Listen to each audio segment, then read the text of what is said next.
High friends welcome to our channel वच्चेसी simple गा टेस्टीगा पप्पुचारु एला प्रिपेर चेयालो चूपिस्तारंडी।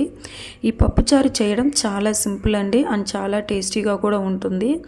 వంట రాని వాళ్ళు కూడా ఈ కందిపప్పుని సింపుల్ గా చేసి ఇవ్వొచ్చండి, అంత బాగుంటుంది। ఇప్పుడు ఈ కందిపప్పు చారు చేసే ప్రాసెస్ ఏంటో చూద్దాం రండి।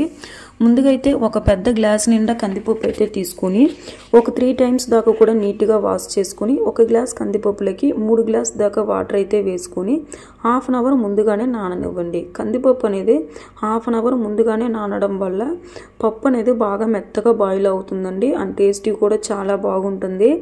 ఇప్పుడు ఒక 10 to 15 దాకా పచ్చిమిర్చి అయితే కట్ చేసుకొని వేసుకున్నానండి। ఒక 2 ఆనియన్స్ కూడా సన్నగా కట్ చేసుకొని వేసుకోండి।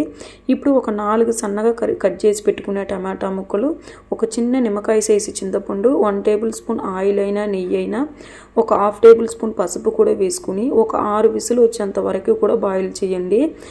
6 విజిల్ వస్తేనే పప్పు అనేది బాగా మెత్తగా బాయిల్ అయిపోయి ఉంటుందండి। చూసారు కదండి, ఈ విధంగా మెత్తగా బాయిల్ అయిపోయి ఉంటుందండి।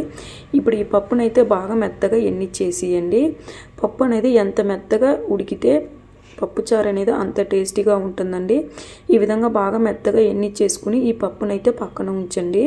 ఇప్పుడు ఒక పెద్ద గిన్నెలకి ఒక 2 చెంబు దాకా వాటర్ అయితే వేసుకొని వాటర్ని బాగా మరగనివ్వండి। వాటర్ అనేది బాగా మరిగితేనే పప్పు చారులో వేసేటప్పుడు ఒక రోజంతా కూడా పప్పు చారు అనేది చెడిపోకుండా ఉంటుందండి।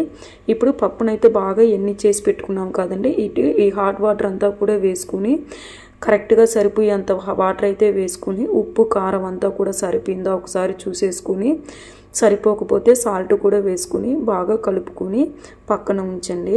ఇప్పుడు పప్పు కోసం ప్యాన్ అయితే పెట్టుకొని సరిపోయేంత ఆయిల్ అయితే వేసుకొని ఆయిల్ హీట్ అయిన తర్వాత ఒక హాఫ్ టేబుల్ స్పూన్ ఆవాలు, హాఫ్ టేబుల్ స్పూన్ జీలకర్ర వేసుకొని సన్నగా తరిగి పెట్టుకున్న ఒక ఆనియన్స్, కొంచెం కరివేపాకు కూడా వేసుకొని బాగా ఫ్రై చేయండి।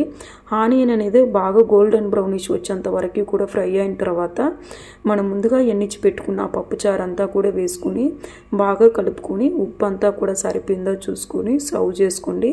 టేస్ట్ అయితే చాలా అంటే చాలా బాగుంటుందండి, తప్పకుండా ట్రై చేయండి। ట్రై చేసి ఎలా వచ్చిందో కామెంట్ చేయండి। నా వీడియో నచ్చితే లైక్ చేయండి, షేర్ చేయండి, సబ్స్క్రైబ్ చేయండి।